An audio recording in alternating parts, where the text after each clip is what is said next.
Seguimos en DEF.TV y vamos a ver ahora este segundo informe en el que intentamos resumir un poco cómo son las condiciones y los pasos que se dieron para llegar a esta nueva oportunidad para la paz. A ver.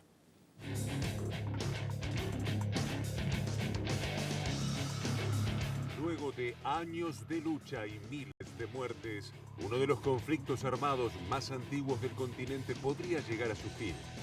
El gobierno de Colombia y las FARC dieron un primer paso de diálogo hacia la paz. El gobierno de Colombia lleva a cabo conversaciones exploratorias con miras a un diálogo de paz con las FARC. Así lo confirmó el lunes el presidente colombiano Juan Manuel Santos. De concretarse, sería la primera vez en una década que se inician negociaciones de paz. Las Fuerzas Armadas Revolucionarias de Colombia inician este nuevo intento de acercamiento tras sufrir en los últimos años fuertes golpes por los militares.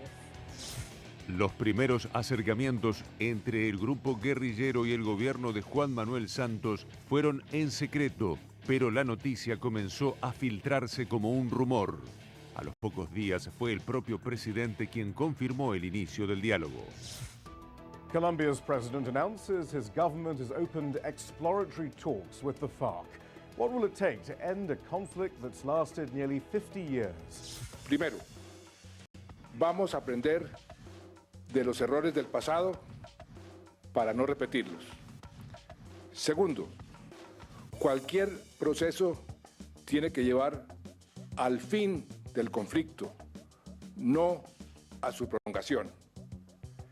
Y tercero, se mantendrán las operaciones y la presencia militar sobre cada centímetro del territorio nacional. El acercamiento con las FARC se dio a través de sus comandantes actuales. En este primer paso se acordó una agenda de 6 puntos centrales para comenzar a negociar la paz definitiva. La agenda contempla 6 puntos que marcarían la hoja de ruta de las conversaciones. Un cese al fuego, la reparación a las víctimas y la lucha contra el narcotráfico, entre otros, hacen parte de estas negociaciones. El pacto llamado Acuerdo General para la Terminación del Conflicto y la Construcción de una Paz Estable y Duradera sería dado a conocer públicamente en los próximos días por el presidente Juan Manuel Santos. The FARC hopes for recognition as a political party through these peace talks and a promise that its leaders won't be extradited to the U.S. Juan Manuel Santos, el actual primer mandatario, fue el ministro de Defensa que más duramente combatió a las FARC desde el Ejecutivo colombiano. La figura del popular expresidente Álvaro Uribe se caracterizó por la intransigencia a la hora de tratar con el grupo guerrillero. Hoy, desde una vereda opuesta a la de su sucesor, Uribe se convirtió en la voz más resonante contra el actual proceso de paz. Desde Barranquilla, en el norte del país, Uribe dijo que la única negociación que se puede realizar con los terroristas es el sometimiento a la justicia. Además, el exmandatario afirmó que los diálogos buscan favorecer la reelección del presidente venezolano Hugo Chávez. Con el terrorismo lo único que hay que negociar es el sometimiento a la justicia. ¿Van a negociar la elegibilidad? Yo le pregunto a los colombianos, ¿están dispuestos los colombianos a ver esos criminales en plan de candidatos? Durante su presidencia, Álvaro Uribe tuvo como principal aliado internacional para combatir al narcotráfico y a la guerrilla a los Estados Unidos a través del Plan Colombia. Hoy, luego de años y millones de dólares gastados en esta lucha, la principal potencia mundial acompañó expectante la noticia del acercamiento. Un día después de que el presidente colombiano Juan Manuel Santos confirmara los acercamientos con el grupo terrorista de las FARC para iniciar un proceso de paz, la portavoz del Departamento de Estado de Estados Unidos, Victoria Nuland, a través de un comunicado de prensa, celebró el anuncio por parte del país suramericano. Damos la bienvenida a los esfuerzos para acabar con el conflicto de más duración en el hemisferio y traer una paz duradera a Colombia. Estados Unidos siempre ha sido un firme aliado del gobierno colombiano y de su pueblo durante su sufrimiento por el conflicto. Esperamos que encuentren la paz duradera y la seguridad ciudadana que Colombia merece.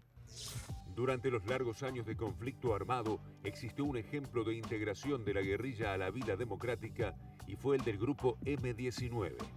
El movimiento 19 de abril surgió en los años 70 como un impulso rebelde que rápidamente se volcó a la lucha armada. Miércoles 6 de noviembre de 1985, a las 11:40 de la mañana, un comando del grupo guerrillero M-19 irrumpió violentamente en el Palacio de Justicia de Colombia. Este es el inicio de uno de los más crueles y violentos episodios de la historia de Colombia, que culminaría 28 horas después, con más de 100 muertos entre civiles, militares y guerrilleros, 12 desaparecidos y la casi completa destrucción de la sede principal de la justicia en Colombia.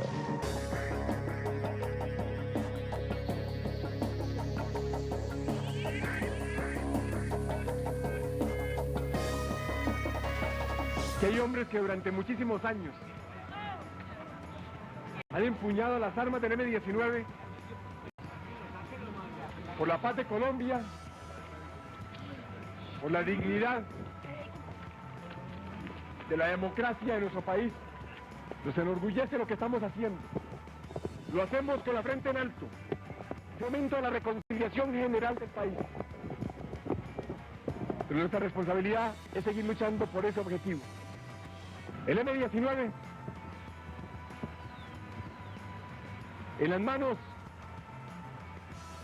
de su comandante general, hace dejación pública de la última arma en manos del movimiento 19 de abril por la paz y la dignidad de Colombia. DEF TV se reunió en Colombia con uno de sus máximos líderes y principal impulsor del proceso que terminó con la incorporación del movimiento a la vida política, Antonio Navarro Wolf, gobernador del departamento de Nariño, cambió las armas por las urnas. La paz que hicimos fue una paz precursora. Como a todos los precursores, es muy complicada la situación. Nosotros le hicimos la paz solo. Había 6 organizaciones guerrilleras. Y en 1990 nosotros tomamos la decisión solos, porque los otros nos hicieron. Nosotros vimos que estaban dadas las condiciones para hacer una paz que valiera la pena. La hicimos solos. Hicimos una nueva constitución y el papel nuestro en la Asamblea Constituyente fue fundamental. No hubiera sido posible todo eso sin la participación del M-19. Entonces dimos 1/3 de los constituyentes por voto popular. Pero entonces sí fuimos un factor de cambio y seguimos siendo un factor de cambio. Pero creo que demostramos que la paz es posible. El gobierno de Colombia lleva casi medio siglo combatiendo y persiguiendo a las FARC. Miles de muertos quedaron en el camino de uno de los conflictos más sangrientos de la historia reciente de América Latina. Llegó el momento en que las Fuerzas Armadas Revolucionarias de Colombia dejen de existir.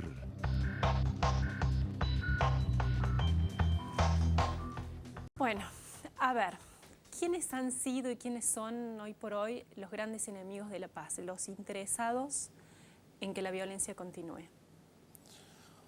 A ver, acá uno de los grandes desafíos que va a tener el proceso de paz, que me imagino que te va a ser un proceso de paz que no va a poder durar años como otros. El del 99 fue 91-2002. Yo creo que si esto no se define en 12, 18 meses, creo que vamos hacia un fracaso. Ese es un elemento diferenciador.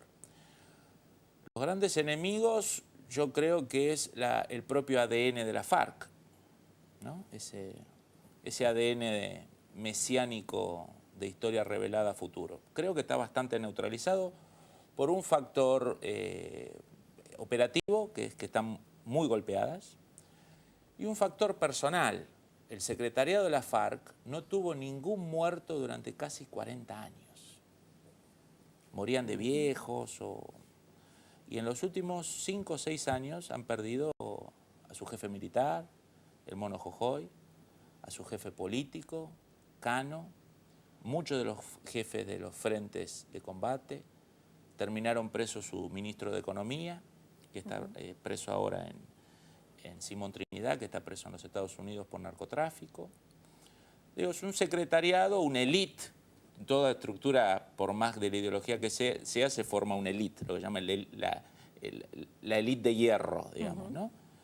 Que veían cómo morían los demás, pero ellos no morían. Ahora mueren, en muchos casos, terminan extraditados con prisiones de 60 años y vestidos de naranja en los Estados Unidos. Por lo tanto, hay un incentivo bastante humano, puede ser gente muy valerosa, muy desprendida, pero cuando vos ves que los que se sentaban en la mesa con vos están muertos o presos.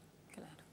El crimen organizado también. El narcotráfico. El narcotráfico también. Y después tenés otro elemento, desde la operación contra Raúl Reyes, el campamento de Raúl Reyes en Ecuador, a principios de 2008, han ido incautando información y pruebas, las computadoras famosas, que involucran no solo a la FARC, sino a quienes pudieran haberlos ayudado desde la región.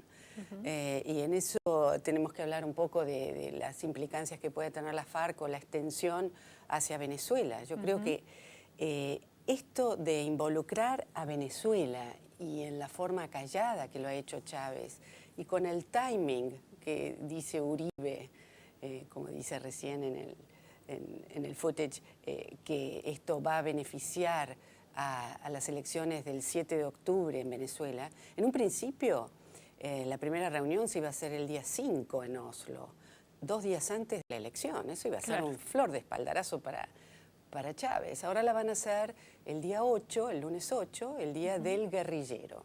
Es decir, es un día simbólico, ahí se supondría que empezaría el primer, tramo del camino, de la hoja de ruta, como dice el presidente Santos, hacia la búsqueda del camino de la paz.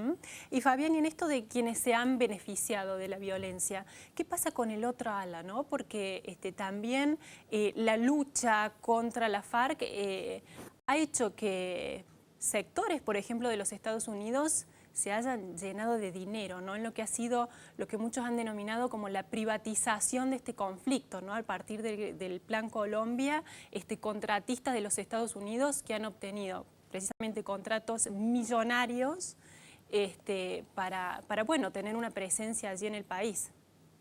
A ver, enganchando con lo anterior que vos decías, los enemigos son los que pueden perder con esto. Este proceso de paz va a demostrar si la FARC usó al narcotráfico o el narcotráfico ya tomó posesión de la FARC. Si la FARC usó tácticamente el narcotráfico, esta organización con sus mandos militares y políticos va a lograr disciplinar la inercia que tiene la organización, aquellos que están ya cooptados por el delito, a no normalizar la situación para que el circo, diabólico del narcotráfico siga. Ese es un primer desafío. Yo creo que la FARC, sus mandos están en condiciones de disciplinar. Vamos a ver, a lo mejor hay algún muerto en el medio de esa disputa. La segunda es que sectores de las Fuerzas Armadas colombianas, que es un ejército de 500.000 de hombres ya, con un presupuesto muy alto de los últimos 10 años, un gran prestigio social. Eso lo logró en gran medida el último tramo de Pastrana y Uribe, y por eso las FARC están golpeadas como están, y uno de sus ministros de defensa de Uribe, como justamente el presidente Santos, que en esa época estaba a la derecha de Uribe, era más duro que Uribe,